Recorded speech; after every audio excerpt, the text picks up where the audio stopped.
पाण्याची टाकी व नळ या टॉपिकचे प्रश्न आपल्याला अवघड वाटत असतात, पण भरपूर सारे प्रश्न असे असतात ते ट्रिकनं 2 सेकंदात सुटत असतात. आता हा प्रश्न बघा, एक हौद अ व ब या दोन्ही नळांनी 15 तासात पूर्ण भरतो. फक्त अ हा नळ चालू ठेवला तर 20 तासात पूर्ण भरतो. तर ब ला एकट्याला तो जो काही हौद आहे तो पूर्ण भरायला किती तास लागतील? त्यावेळेस काय करायचं, या दोन्ही तासाचा लसावी काढायचा. दोन्ही तासाचा लसावी किती येत असतो? 60 येत असतो. आता ह्या लसावीवरून ह्या दोघांची कार्यक्षमता काढायची, म्हणजे हे दोघं मिळून एका तासामध्ये किती लिटर पाणी भरू शकतात, हा एकटा मिळून एका तासामध्ये किती लिटर पाणी भरू शकतो. बघा 15 चोक किती येणार? 60. 20 त्रिक किती येणार? 60. आता मला सांगा, अ आणि ब मिळून 4 आहे, अ फक्त 3 आहे, तर ब किती असणार आहे? ब असणार आहे बघा 1.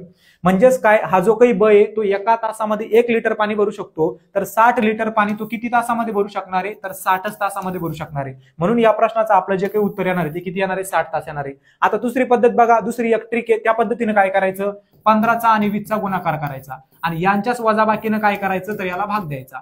15 गुणेला 20, 20 मधून 15 गेले किती उरणार आहे? 5. 5 न 15ला भाग द्या, 5 त्रिक 15. 20 गुणेला 3 बरोबर किती येणार? 60.